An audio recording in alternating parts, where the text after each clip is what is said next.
दोस्तों, आज हम लोग फिर से आ गए लेकर क्लास 6 का विषय है हिंदी। और ये है वार्षिक मूल्यांकन एनुअल एग्जाम का 2025 का है। उसका हम प्रश्न पत्र सह उत्तर पुस्तिका लेकर आ चुके हैं। इसमें पहला प्रश्न है, कह रहा है क्या भाई प्रश्न, कोष्ठक में दिए गए शब्दों में से सही शब्द चुनकर रिक्त स्थानों की पूर्ति कीजिए। और इसमें कुल कितने प्रश्न दिए गए हैं? 5 प्रश्न, और सभी प्रश्न पर एक एक प्रश्न पर 2-2 नंबर दिए गए हैं और कुल मार्क्स हैं 10। पहला सवाल है, सीमाहीन गगन में उड़ते निर्भय खाली स्थान करते हैं। यहाँ पर आपको 2 ऑप्शन मिले हैं भाई, क्या करते हैं, संचरण की विचरण? तो भाई विचरण करते हैं, खाली स्थान में विचरण लिख देंगे।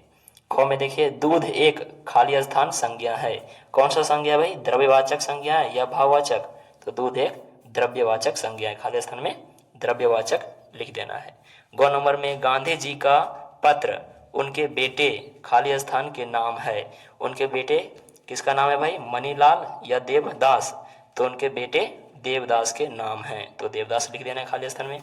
गौ नंबर में, कन्नौज में शेर शाह का हुमायूं से युद्ध खाली स्थान में हुआ था। कब हुआ था, 1545 में या 1540 में? तो हुआ था भाई 1540 में, खाली स्थान में लिख देना है 1540। अब देखते हैं हम लोग अंग नंबर का सवाल। अनंत में अन एक खाली स्थान है। अन क्या है भाई, तो अन एक उपसर्ग है, क्योंकि यहाँ पर आपको 2 ऑप्शन मिले भाई, उपसर्ग की प्रत्यय है तो उपसर्ग है ना, तो लिख देंगे उपसर्ग है। सवाल नंबर देखते हैं हम लोग 2 की ओर। कह रहा है, दिए गए कथन में सही के लिए सही तथा गलत के लिए गलत का चिन्ह लगाइए। यहाँ पर भी आपको 5 प्रश्न दिए गए हैं और प्रत्येक प्रश्न पर 2 अंक दिए गए हैं, कुल मार्क्स 10 है ना। पहला है सवाल, हृदय पर सांप लौटना मुहावरा का अर्थ है। हृदय पर सांप लौटना मुहावरे का अर्थ है डरना। डरना है क्या, नहीं भाई, तो इसको गलत कर देंगे। ख नंबर में, दूसरों पर उपकार करने वाला के लिए एक शब्द है परोपकारी। तो ये सही है भाई, परोपकारी का मतलब होता है दूसरों पर उपकार करने वाला, तो सही का चिन्ह लगा देंगे। ग नंबर में, राहुल पिंकी का चचेरा भाई था। तो भाई राहुल जो है पिंकी का चचेरा भाई नहीं था, तो गलत का चिन्ह यहाँ पर लगा देना है। घ नंबर में, अभिमान में मान एक प्रत्यय है। तो भाई शब्द के जो अंत में लगता है उसको प्रत्यय बोलते हैं ना, तो ये सही है, तो सही का चिन्ह लगा देंगे। अंग नंबर में, शेर शाह के पुत्र का नाम इस्लाम शाह सूरी था। तो भाई सही है, इस्लाम शाह सूरी उनके पुत्र का नाम था, तो यहाँ पर सही का निशान लगा देना। याद रहे कि इस सवाल के सामने वाले बॉक्स में ही सही रहेगा तो सही करेंगे और गलत रहेगा तो गलत करेंगे। देखते हो हम लोग सवाल नंबर 3। कह रहा भाई, स्तंभ अ का मिलान स्तंभ ब से कीजिए। स्तंभ ओ में देखिए है क्या भाई, को में सयाजी राव गाय कवाड़, इसका भाई अब मिलान करना है। इधर देख लीजिए कौन सा है भाई, तो इसका है मिलान सही क्या, 3। किन से भाई, बड़ौदा से। फिर देखिए ख नंबर में तिलकुट, अब तिलकुट का मिलान करना है, ये भाई 4 नंबर गया। फिर ग नंबर में शेर शाह का मकबरा, इधर से मिलान करना है। शेर शाह का मकबरा मिलान किससे होगा, सासा राम 5 है ना। फिर देखिए घ नंबर में शांतनु, अब इसका मिलान करना है, इधर देख लीजिए 2 क्या है भाई, हस्तिनापुर है ना।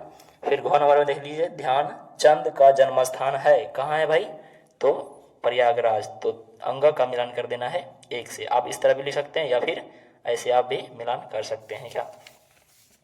अब लोग देख लेते हैं भाई सवाल नंबर 4। कह रहा भाई लघु उत्तरीय प्रश्न है और कुल कितने प्रश्न हैं, तो 2 प्रश्न है। लघु उत्तरीय प्रश्न 2 है और प्रत्येक प्रश्न पर 5 मार्क्स आपको दिए जाएंगे अगर आप पूरा पूरा लिखेंगे तब, और कुल मार्क्स 10 के हो गए।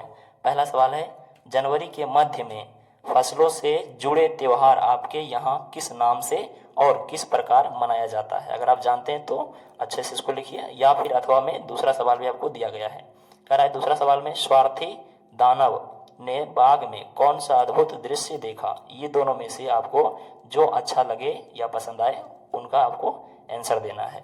तो हम देखते हैं भाई उत्तर इसका देखने के लिए अथवा का, तो लिखेंगे उत्तर 1 का अथवा लिख देना है ना, 1 का अथवा दे देना है। अब लिखना भाई, स्वार्थी दानव ने बाग में एक अद्भुत दृश्य देखा कि उसके बाग में बच्चे खेल रहे हैं।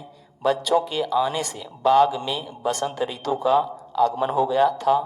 जहां पहले बाग में ठंडी, बर्फ, सूखा और बेजान जैसा माहौल था, अब जैसे बच्चे लोग आए स्वार्थी दानव के बाग में, तो ये सब क्या हो गया भाई, ये सूखा बेजान सब हट गया और बसंत ऋतु का आगमन हो गया ना। तो लिख देना इस तरह, आप इतना भी लिख देंगे तो आपको 5 नंबर मिल जाएंगे ना।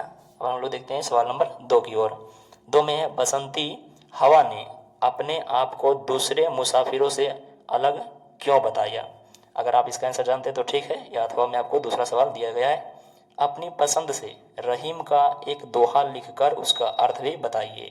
रहीम साहब का अगर आप दोहा जानते हैं तो उसका अर्थ लिखकर बताना भी है। तो हमको अभी भाई देखना है कि आपको कौन सा सवाल का आंसर ठीक से याद है, उसी का जवाब देना है जिसका आंसर सही से आप जानते हो। तो हम लोग देंगे भाई उत्तर 2 का। कह रहा है, बसंती हवा ने खुद को अन्य मुसाफिरों से अलग इसलिए बताया क्योंकि वह जहाँ भी जाती है वहाँ खुशहाली, ताजगी और नई ऊर्जा लेकर आती है। उसका आगमन नवजीवन और उल्लास का प्रतीक होता है। आप इतना भी लिख दिए तो बहुत अच्छा है, आपको 5 नंबर मिल जाएंगे ना। अब हम लोग देखते हैं सवाल नंबर लास्ट। 5 नंबर में है दीर्घोत्तरीय प्रश्न और कम से कम आपको कितने शब्दों में, 100 शब्दों में उत्तर देना है। और बस ये एक ही प्रश्न रहेगा, 10 मार्क्स के रहेंगे। पहला सवाल देखिए तो करा, गांधी जी ने पत्र के माध्यम से अपने पुत्र को क्या क्या शिक्षाएं दी, वो लिखना है।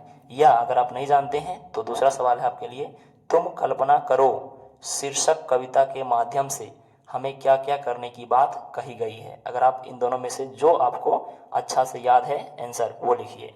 तो हमको भाई अच्छा से ये पता है तो ये लिखेंगे।